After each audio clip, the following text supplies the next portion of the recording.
You're spending all your time at IBM, Oracle, BMC. How did you land on a trivia app in the first place? Was this just for fun? Were you guys interested in trivia? Were you interested in the app business? How did you get there before you even got to what trivia is now today? That's a good question. So a friend of mine from high school, he and I were talking, this is probably 18 years ago, 20 years ago, in his backyard, about creating some sort of, at the time, application, because apps didn't exist, that you could have games of skill across hundreds of thousands or millions of concurrent users. We talked about a shotgun start. We talked about all this type of stuff. And, flash forward about 10, 12 years after that, we're sitting around going, the technology's there now. And so we started the consumer app, and we got a lot of downloads for sure, but just monetization. I mean, even something like HQ Trivia that got 2.5 to 3 million daily active users at one point, they still had a monetization issue. They barely exist anymore. Yeah, I mean, HQ Trivia, they shuttered up. Right. They went under, and then I think they came back during the COVID quarantine to give it another shot. But HQ Trivia is it's kind of a fascinating story, right? Serial founders go and create HQ Trivia. It really looks like the future. You're That's not exactly how I imagine. You're in this interactive game with so many people. Yeah. And in the early stages of HQ Trivia, it was really fun. But then the servers really started kind of lagging as they got millions and millions of players on there. But I was always wondering, I was like, how are they monetizing this? Because their costs had to be insanely high to do that. And so I could see, even with that model, you get this network effect where it's extremely popular, but you still have a hard time monetizing it.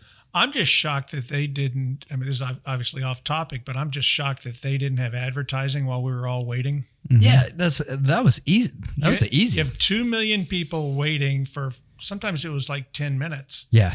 And they were showing you that stupid screen. Yeah, you're sitting in there. Really? You got the public chat going on, which you can't even keep up with the public chat because it's just bam, bam, bam, bam, bam, bam, comments going up and down. Right.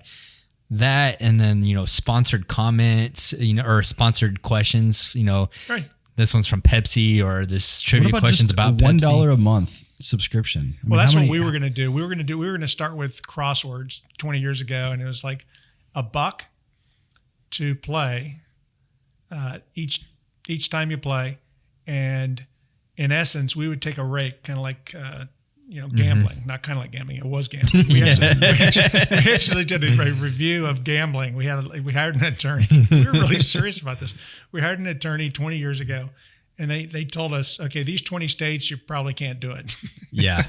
That may have changed by now, but it was basically $1 to play. But if you win, and we have 50,000 people playing, you win $25,000. Yeah. And then we would distribute more of the money because we wanted to pay out a certain high number of the top people, because the unfortunate thing, we've learned a lot more about that type of thing. Whenever you have games like that, people will figure out a way to kind of rig the system. Like you'll have always 10 people playing versus one person playing, or you'll have like the guy on Jeopardy he's just way better than everybody. Remember the guy that won $1 million or something like that, and nobody was getting even close to him. You'll have somebody like that, and I've watched. Either of you ever done the New York Times crossword? No. A little before it's my time. It's hard for most people, but I know people that can do it in like 5 to 10 minutes. Really? That's crazy. Every time. We have this guy that worked with us at Oracle. He's like, when you guys are like finished, let me know and I'll come in and I'll complete it. Well, this is I saw this playing daily fantasy sports back in the day, when FanDuel and DraftKings were just coming out.